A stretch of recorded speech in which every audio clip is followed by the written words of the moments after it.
कहानी की शुरुआत होती है एक माइनिंग एरिया से, जहां मजदूर खुदाई कर रहे होते हैं और अचानक उन्हें जमीन के अंदर कुछ अजीब रेडिएशन के संकेत मिलते हैं। शुरू में उन्हें लगता है कि शायद उन्हें यूरेनियम की बड़ी खदान मिल गई है, लेकिन जैसे जैसे खुदाई आगे बढ़ती है वहां एक बहुत बड़ा गड्ढा और उसके अंदर एक अजीब सी जगह दिखाई देने लगती है जो बिल्कुल भी नॉर्मल नहीं लगती। इसकी जांच के लिए मोनार्क के वैज्ञानिकों को बुलाया जाता है, जिनमें होते हैं डॉक्टर सेरिजावा और उनकी साथी डॉक्टर विवियन। जब ये लोग वहां जांच करते हैं तो उन्हें एक बहुत बड़े और पुराने जीव का कंकाल मिलता है, जो देखकर ही समझ आ जाता है कि ये कोई आम जानवर नहीं था। फिर उनकी नजर पड़ती है दो बहुत बड़े अंडों पर। उनमें से एक अंडा पहले ही फट चुका होता है और वहां से निकलने का रास्ता सीधा समुद्र की तरफ जाता दिखता है, यानी उसमें से कुछ बहुत बड़ा जीव पहले ही बाहर निकलकर समुद्र में जा चुका है। दूसरा अंडा वहीं पड़ा रहता है, बिल्कुल शांत, उसमें कोई हलचल नजर नहीं आती, लेकिन फिर भी ऐसा लगता है जैसे उसके अंदर कुछ छुपा हुआ है जो कभी भी बाहर आ सकता है।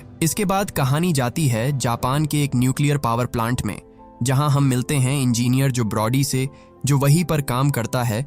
वह अपने साथी से कहता है कि वह प्लांट को आगे चलाने की परमिशन नहीं दे सकता क्योंकि उसे अंदर से कुछ अजीब सी हलचल महसूस हो रही है जो बिल्कुल भी नॉर्मल नहीं है। लेकिन उसकी बात कोई सीरियस नहीं लेता, इसलिए वह खुद ही सच्चाई पता लगाने का फैसला करता है। उसकी वाइफ सैंड्रा भी उसी प्लांट में काम करती है और दोनों मिलकर प्लांट के बेसमेंट में जाकर उस अजीब हलचल का कारण जानने की कोशिश करते हैं।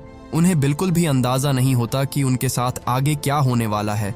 तभी अचानक प्लांट के अंदर बहुत तेज हलचल शुरू हो जाती है, जैसे कोई भूकंप आ गया हो। चारों तरफ कंपन बढ़ने लगता है और सब कुछ कंट्रोल से बाहर जाने लगता है, जो तुरंत अपनी वाइफ से संपर्क करने की कोशिश करता है और उसे कहता है कि जितनी जल्दी हो सके वहां से बाहर निकलो, क्योंकि अगर बेसमेंट में जमा रेडिएशन बाहर आ गया तो पूरा शहर तबाह हो सकता है। रेडिएशन लगातार बढ़ रहा होता है, इसीलिए जो खुद भागकर बेसमेंट के एंट्री गेट तक पहुंचता है और सैंड्रा का इंतजार करने लगता है। अंदर उसकी वाइफ और बाकी लोग बाहर निकलने की पूरी कोशिश कर रहे होते हैं, लेकिन रेडिएशन इतनी तेजी से फैल रहा होता है कि हालात और भी खराब हो जाते हैं। आखिर एक ऐसा वक्त आता है जब जो के पास कोई और रास्ता नहीं बचता। अगर वह गेट खुला रखता है तो रेडिएशन बाहर निकलकर पूरे शहर को बर्बाद कर देगा। मजबूरी में वह भारी दिल से गेट बंद कर देता है, जबकि उसकी वाइफ और बाकी लोग उसी के अंदर रह जाते हैं। कुछ ही पलों में पूरा प्लांट तबाह हो जाता है। ये सब कुछ उनका छोटा बेटा फोर्ड अपने स्कूल से देख रहा होता है। उसके सामने उसकी माँ की मौत हो जाती है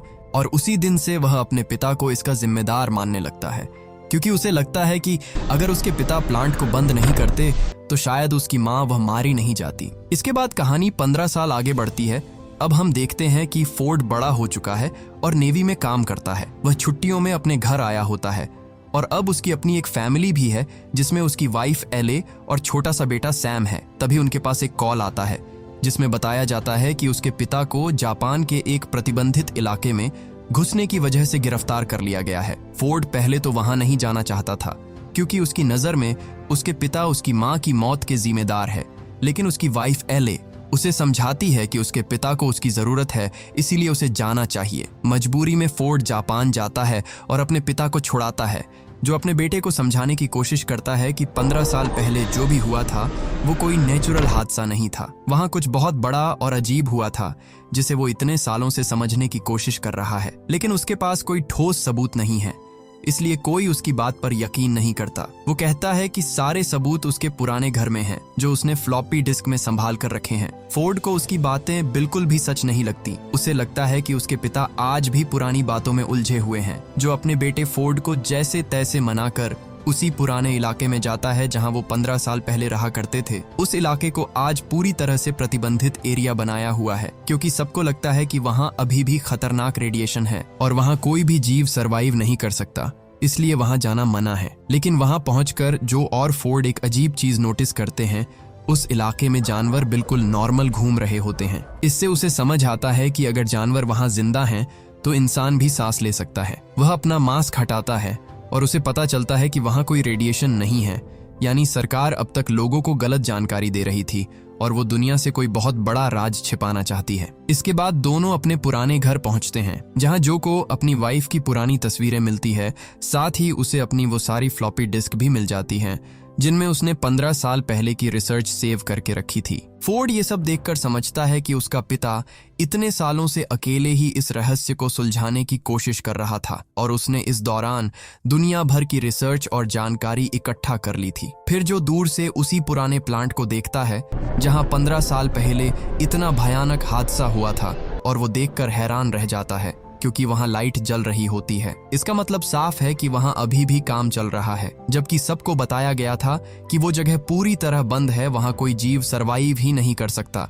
जो को इस बात की बिल्कुल जानकारी नहीं थी, इसलिए उसे शक होता है कि वहां कुछ गलत चल रहा है। तभी अचानक कुछ लोग आकर जो और फोर्ड को पकड़ लेते हैं और उन्हें उसी प्लांट के अंदर ले जाया जाता है। वहां उनकी मुलाकात होती है डॉक्टर सेरेजावा से, जो उस प्रोजेक्ट को संभाल रहे होते हैं, जो उन्हें समझाने की कोशिश करता है कि 15 साल पहले जो हादसा हुआ था वो कोई आम एक्सीडेंट नहीं था। उसने खुद उस अजीब हलचल को महसूस किया था जो कि बिल्कुल भी नेचुरल नहीं थी, लेकिन तब किसी ने उसकी बात पर यकीन नहीं किया। जो बोल ही रहा होता है तभी कहानी का बड़ा राज सामने आता है कि उस प्लांट के अंदर एक विशाल ककून रखा हुआ है। ककून का मतलब होता है एक तरह का खोल या कवच जिसमें कोई जीव अपने अगले रूप में बदलने के लिए खुद को बंद कर लेता है। उस ककून के चारों तरफ भारी सुरक्षा और इलेक्ट्रिक बैरिकेड लगाए गए हैं। अचानक उस ककून के अंदर तेज हलचल शुरू हो जाती है, जो तुरंत समझ जाता है कि यही वही चीज है जिसकी वजह से 15 साल पहले तबाही हुई थी। हालात को कंट्रोल करने के लिए सेरेजावा उसमें और ज्यादा न्यूक्लियर एनर्जी देने का फैसला करते हैं ताकि उस हलचल को शांत किया जा सके, लेकिन होता इसका बिल्कुल उल्टा है। जैसे ही एनर्जी बढ़ाई जाती है, ककून के अंदर मौजूद जीव और ज्यादा ताकतवर हो जाता है और कुछ ही पलों में वो ककून को तोड़कर बाहर निकल आता है। बाहर आते ही वो तबाही मचाना शुरू कर देता है। वहां मौजूद सारी फोर्स उसे रोकने की कोशिश करती है, लेकिन वो एक एक करके सबको खत्म करने लगता है। चारों तरफ अफरा तफरी मच जाती है। लोग अपनी जान बचाने के लिए भागने लगते हैं, लेकिन कोई भी उसे रोक नहीं पाता। तभी पता चलता है कि वो एक म्यूटो है, यानी एक ऐसा खतरनाक प्राचीन जीव जो लाखों सालों से धरती के अंदर छुपा हुआ था, जो रेडिएशन यानी न्यूक्लियर एनर्जी को खाकर जिंदा रहता है। और जब उसे सेरेजावा ने उसे और ज्यादा न्यूक्लियर एनर्जी दी तो वह अपने असली रूप में आ गया, यानी जिंदा हो गया। म्यूटो के बड़े बड़े पंख होते हैं, वो उड़कर वहां से निकल जाता है और पीछे सिर्फ तबाही छोड़ जाता है। ये पूरी घटना खबरों में आ जाती है, जिसे टीवी पर फोर्ड की वाइफ एले देखती है। ये सब देखकर वो बहुत डर जाती है क्योंकि उसे पता है कि फोर्ड भी उसी जगह पर मौजूद है। अब हम देखते हैं कि इस खबर की घटना नेवी तक पहुंच जाती है। नेवी तुरंत उस प्लांट पर पहुंचती है और डॉक्टर सेरेजावा से सवाल करती है कि आखिर यहाँ क्या हुआ, और अगर उन्हें पहले से पता था कि वहां कोई खतरनाक जीव मौजूद है तो उसे बाहर आने से क्यों नहीं रोका गया। सेरेजावा उन्हें बताते हैं कि उन्होंने उस जीव को जानबूझकर न्यूक्लियर एनर्जी से जिंदा रखा था क्योंकि वो उसी रेडिएशन से बना था। अगर उसे पूरी तरह खत्म करने की कोशिश की जाती तो हालात और भी ज्यादा खतरनाक हो सकते थे, क्योंकि वो जीव अकेला नहीं है उसका और एक साथी है जो कि सालों पहले अंडे से बाहर निकलकर समुद्र में जा चुका है। सेरेजावा कहते हैं कि अब ये दूसरा जीव भी बाहर निकल चुका है, जल्द ही कुछ करना होगा, नहीं तो ये दोनों जीव मिलकर पूरी दुनिया में तबाही मचा देंगे। तभी नेवी का एक अफसर पूछता है कि क्या यहाँ कोई ऐसा इंसान है जो इस मामले को पहले से समझता हो, क्योंकि उन्हें एडमिरल के सामने पेश होना है और जवाब देना है। सेरेजावा जो की डेड बॉडी की तरफ इशारा करते हैं। दरअसल उस खतरनाक म्यूटो ने कई लोगों को मार दिया था, उसमें जो भी होता है, और जो ही एक ऐसा इंसान था जिसने 15 साल पहले भी यही सब कुछ होते हुए देखा था। इसके बाद सभी लोग एडमिरल के पास पहुंचते हैं, जहां इस पूरे मामले पर चर्चा शुरू होती है। साथ में जो के बेटे फोर्ड को भी ले जाया जाता है। एडमिरल गुस्से में पूछता है कि जब उन्हें इस खतरे की जानकारी थी तो इसे पहले छुपाया क्यों गया। फिर फोर्ड से पूछा जाता है कि क्या उसके पिता ने इस बारे में कभी कुछ बताया था। फोर्ड कहता है कि वो अपने पिता की बातों पर कभी विश्वास नहीं करता था, लेकिन हाँ, वो हमेशा कहते थे कि यहाँ कोई ऐसी चीज है जो उनसे संपर्क करने की कोशिश कर रही है। ये सुनकर वहां मौजूद सभी लोग समझ जाते हैं कि फोर्ड के पिता जिस चीज की बात कर रहे थे वो कोई इंसान नहीं बल्कि एक रहस्यमयी और खतरनाक जीव था जो अपने ककून के अंदर छिपा हुआ था और वहीं से सिग्नल भेज रहा था। अब फोर्ड अपने घर वापस जाना चाहता है क्योंकि वो जानता है कि उसकी वाइफ को उसकी चिंता हो रही होगी। वह अपनी वाइफ एले को फोन करके बताता है कि वह ठीक है और जल्द ही घर लौट रहा है। उसका घर कैलिफोर्निया में होता है और वह वहीं वापस जाने के लिए निकल पड़ता है। अब हम देखते हैं कि नेवी उस जीव को ढूंढने की पूरी कोशिश कर रही होती है, लेकिन क्योंकि वो पूरी तरह रेडिएशन से जुड़ा हुआ है इसलिए उसे रडार पर ट्रैक करना बहुत मुश्किल हो जाता है। इसी दौरान एक बड़ी रूसी न्यूक्लियर सबमरीन न्यूक्लियर मिसाइल लेकर उस इलाके से गुजर रही होती है, लेकिन अचानक वो लापता हो जाती है। कुछ समय बाद उसका पता चलता है और सब हैरान रह जाते हैं, क्योंकि वो किसी समुद्र में नहीं बल्कि एक घने जंगल के अंदर पड़ी होती है। जब टीम वहां पहुंचती है तो उन्हें समझ आता है कि उस म्यूटो ने उस पूरी सबमरीन को तोड़ दिया है और उसके अंदर मौजूद न्यूक्लियर मिसाइल को खा गया है। अब वो और ज्यादा ताकतवर हो चुका है और आगे बढ़ रहा है। यही से सेना को ये एहसास हो जाता है कि ये कोई आम खतरा नहीं है, बल्कि ये एक ऐसा जीव है जो न्यूक्लियर एनर्जी को अपनी ताकत बनाने के लिए इस्तेमाल कर रहा है। अब हालात को समझते हुए सेना तुरंत उसे ढूंढने के लिए अपने सारे सिस्टम एक्टिव कर देती है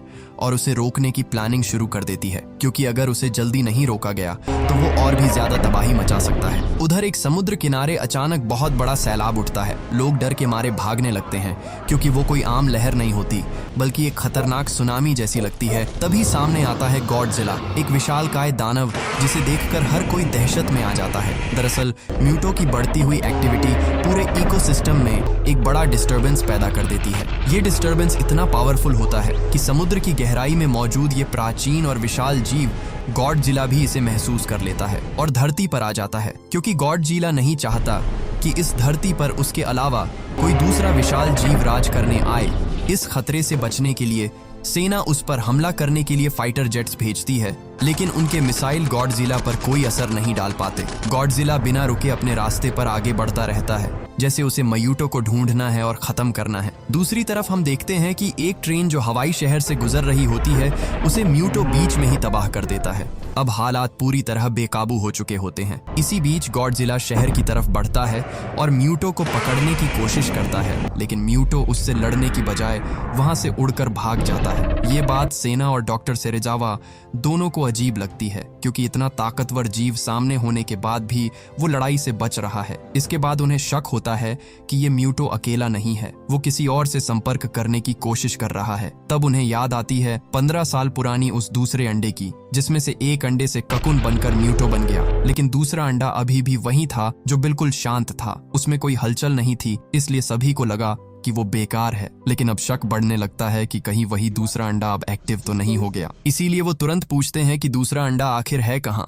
तब उन्हें बताया जाता है कि उस अंडे को अमेरिका ले जाया जा चुका है और उसे एक ऐसी जगह पर रखा गया है जहां न्यूक्लियर वेस्ट जमा किया जाता है। अब हम देखते हैं कि वहां सेना पहले से ही कड़ी निगरानी कर रही होती है, लेकिन जैसे ही टीम वहां पहुंचती है हालात अचानक बदल जाते हैं, क्योंकि वहां उन्हें मिलती है दूसरा फीमेल म्यूटो, जो मेल म्यूटो से भी कहीं ज्यादा बड़ा और खतरनाक होती है। जैसे ही वो एक्टिव होती है वो तुरंत तबाही मचाना शुरू कर देती है। असल में मेल म्यूटो उससे लगातार संपर्क करने की कोशिश कर रहा होता है और अब फीमेल म्यूटो भी न्यूक्लियर एनर्जी की तरफ खींचने लगती है। इसी वजह से वो शहर की तरफ बढ़ती है ताकि ज्यादा से ज्यादा एनर्जी लेकर और ताकतवर बन सके। अब हालात ये हो जाते हैं कि दुनिया के सामने एक नहीं दो नहीं बल्कि तीन विशालकाय खतरे खड़े होते हैं, गॉडजिला, मेल म्यूटो और फीमेल म्यूटो। अब हम देखते हैं कि एडमिरल फैसला लेता है कि इन सबको खत्म करने का एक ही तरीका है कि इन्हें न्यूक्लियर मिसाइल से उड़ा दिया जाए। लेकिन डॉक्टर सेरेजावा और उनकी टीम इस प्लान के खिलाफ जाते हैं। वो समझाते हैं कि ये जीव न्यूक्लियर एनर्जी से ही ताकत लेते हैं। अगर उन पर न्यूक्लियर अटैक किया गया तो वो खत्म होने की बजाय और ज्यादा खतरनाक हो जाएंगे। एडमिरल उनसे पूछता है कि अगर ये तरीका सही नहीं है तो फिर दूसरा रास्ता क्या है। लेकिन हालात इतने खराब होते हैं कि आखिरकार न्यूक्लियर मिसाइल इस्तेमाल करने की तैयारी शुरू कर दी जाती है। अब हम देखते हैं कि फोर्ड अभी भी घर नहीं गया है। फोर्ड अपनी वाइफ एले से संपर्क करने की कोशिश करता है। काफी देर बाद बात होती है और वो उसे भरोसा दिलाता है कि वो ठीक है और जल्द घर आएगा, लेकिन अभी उसे एक जरूरी मिशन पूरा करना है। फोर्ड अब सेना के साथ रुकने का फैसला करता है। उसे एहसास होता है कि पहले उसने अपने पिता की बात पर विश्वास नहीं किया, लेकिन अब उसके पास आखिरी मौका है कुछ सही करने का। दरअसल फोर्ड नेवी में बम डिफ्यूजल एक्सपर्ट होता है। उसे मिसाइल और बम को संभालने की पूरी जानकारी होती है। सेना न्यूक्लियर मिसाइल को एक ट्रेन के जरिए ट्रांसफर करने की तैयारी करती है और फोर्ड भी उसी मिशन का हिस्सा बन जाता है। यहाँ एक और खतरनाक बात सामने आती है कि ये म्यूटो बिजली जैसी एनर्जी को कंट्रोल कर सकते हैं। जब भी ये हमला करते हैं तो पूरे शहर की बिजली एक झटके में बंद हो जाती है। इसी वजह से जब सेना उन पर हमला करने की कोशिश करती है तो कई बार उनकी अपनी ही टेक्नोलॉजी फेल हो जाती है और कई विमान क्रैश हो जाते हैं। अब हालात इतने बिगड़ चुके होते हैं कि सेना को अपने पुराने और अलग तरीके के हथियारों का सहारा लेना पड़ता है, क्योंकि म्यूटो की वजह से सारी मॉडर्न टेक्नोलॉजी बार बार फेल हो रही थी। अब सेना ऐसी मिसाइलें लाती है जो इलेक्ट्रिक सिस्टम पर डिपेंड नहीं करती, जो बिना इलेक्ट्रिसिटी के भी काम कर सके।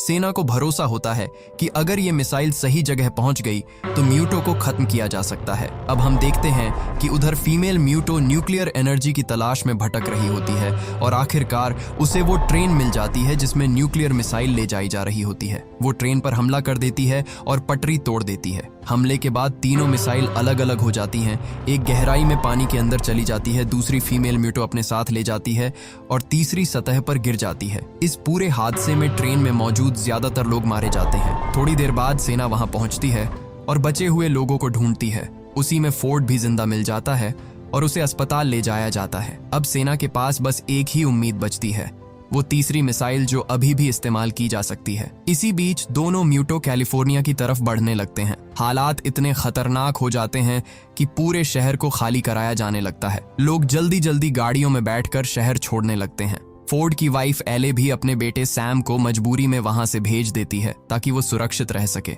शहर के बाहर एक बड़े ब्रिज पर सेना पूरी तैयारी के साथ खड़ी होती है। बड़े बड़े हथियार लगाए जाते हैं ताकि अगर गॉडजिला या म्यूटो वहां आए तो तुरंत हमला किया जा सके। इसी दौरान वहां एक स्कूल बस भी होती है जिसमें छोटे छोटे बच्चे बैठे होते हैं और तभी वहां गॉडजिला की एंट्री होती है। सबको लगता है कि अब सब खत्म हो जाएगा, लेकिन गॉडजिला उन बच्चों या बस को नुकसान नहीं पहुंचाता।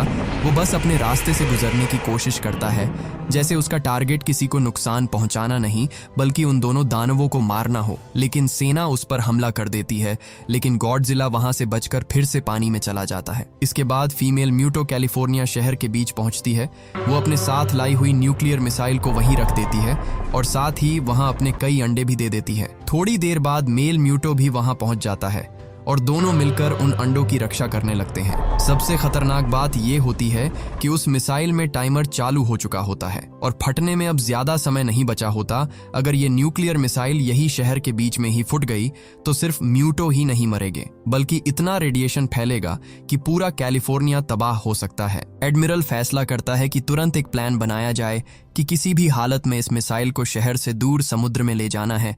इसके लिए एक स्पेशल टीम तैयार की जाती है और फोर्ड भी उसमें शामिल हो जाता है। उधर शहर के बीचों बीच गॉडजिला, मेल म्यूटो और फीमेल म्यूटो आमने सामने हो जाते हैं और उनके बीच खतरनाक लड़ाई शुरू हो चुकी होती है। हर एक हमला इतना ताकतवर होता है कि आसपास की बिल्डिंग्स गिरने लगती हैं, जमीन हिलने लगती है और पूरा शहर तबाही में बदल जाता है। मेल म्यूटो बार बार गॉडजिला पर हमला करता है, उसके पंखों से तेज वार करता है, जबकि फीमेल म्यूटो जमीन से उस पर जोरदार चोट करती है। कुछ पल के लिए ऐसा लगता है कि गॉडजिला दोनों के सामने कमजोर पड़ रहा है। इसी बीच हम देखते हैं कि फोर्ड और उसकी टीम उस जगह पहुंचते हैं जहां न्यूक्लियर मिसाइल रखी होती है। वो उसे उठाकर बोट तक ले जाने लगते हैं, लेकिन तभी फोर्ड की नजर उन सैकड़ों अंडों पर पड़ती है जो फीमेल म्यूटो ने दिए थे। फोर्ड समझ जाता है कि अगर ये अंडे फूट गए तो पूरी दुनिया के लिए खतरा कई गुना बढ़ जाएगा। वो बिना देर किए पास खड़े एक बड़े ऑयल टैंकर का इस्तेमाल करता है और वहां जोरदार धमाका कर देता है। एक ही पल में पूरा इलाका आग की लपटों में घिर जाता है और सारे अंडे जलकर खत्म हो जाते हैं। ये देखकर फीमेल म्यूटो पागल हो जाती है। वो गुस्से में गॉडजिला को छोड़कर सीधे उसी तरफ भागती है जहां उसके अंडे थे। इसी मौके का फायदा उठाकर गॉडजिला पूरी ताकत के साथ मेल म्यूटो पर टूट पड़ता है। वो अपनी विशाल पूंछ से इतना जोरदार वार करता है कि मेल म्यूटो दूर जाकर गिरता है और फिर एक भयंकर हमले में उसे खत्म कर देता है। लेकिन खतरा अब भी खत्म नहीं हुआ होता। फीमेल म्यूटो अंडों का बदला लेने के लिए अब सीधे फोर्ड और उसकी टीम पर हमला कर देती है, जो मिसाइल को लेकर बोट तक पहुंच चुके होते हैं। वो बोट को तहस नहस करने लगती है, सैनिक एक एक करके मारे जाते हैं और मिसाइल का टाइमर तेजी से खत्म होने लगता है। फोर्ड ये सब देखकर समझ जाता है कि अब आखिरी उम्मीद वही है। वो किसी तरह बोट को चालू करता है और मिसाइल को शहर से दूर ले जाने की कोशिश करता है ताकि धमाका समुद्र में हो और शहर बच जाए, हजारों जानें बच जाए। उसी समय गॉडजिला भी फीमेल म्यूटो के सामने आ जाता है और इस बार वो पूरी ताकत से लड़ता है। फीमेल म्यूटो उस पर हमला करती है, लेकिन गॉडजिला उसे पीछे से पकड़ लेता है और फिर अपनी सबसे खतरनाक ताकत एटॉमिक ब्रीथ का इस्तेमाल करता है। वो सीधा उसके मुंह के अंदर अपनी एटॉमिक ब्रीथ छोड़ता है और ये इतना भयानक वार होता है कि फीमेल म्यूटो का सिर उसके शरीर से अलग हो जाता है। इसी के साथ लड़ाई खत्म हो जाती है। उधर बोट शहर से दूर पहुंच चुकी होती है और न्यूक्लियर मिसाइल समुद्र में फट जाती है, जिससे शहर बच जाता है। दरअसल फोर्ड मिसाइल को एक्टिव करके बोट को समुद्र की तरफ भेज देता है और आखिरी पल में पानी में कूदकर अपनी जान बचा लेता है। आखिर में फोर्ड एक राहत कैंप में पहुंचता है, जहां उसे अपनी वाइफ एले और बेटा सैम मिल जाते हैं। उनका परिवार फिर से एक हो जाता है। अगली सुबह शहर पूरी तरह तबाह हो चुका होता है और गॉडजिला जमीन पर गिरा हुआ होता है। सबको लगता है कि वो मर चुका है, लेकिन तभी वो धीरे धीरे उठता है, एक जोरदार गर्जना करता है और फिर समुद्र की ओर वापस चला जाता है, जैसे उसने अपना काम पूरा कर लिया हो। लेकिन कहानी यही खत्म नहीं होती, क्योंकि ये तो बस शुरुआत थी। अब जब दुनिया को पता चल चुका है कि ऐसे और भी विशालकाय जीव मौजूद है, तो आगे क्या होगा? क्या गॉडजिला समुद्र की गहराइयों से फिर वापस आएगा, या इस बार म्यूटो से भी बड़ा खतरा सामने आएगा? ये जानने के लिए हमें इस कहानी का अगला पार्ट देखना होगा। अगर आप इस कहानी का पार्ट 2 देखना चाहते हो तो कमेंट बॉक्स में जरूर लिखना पार्ट 2।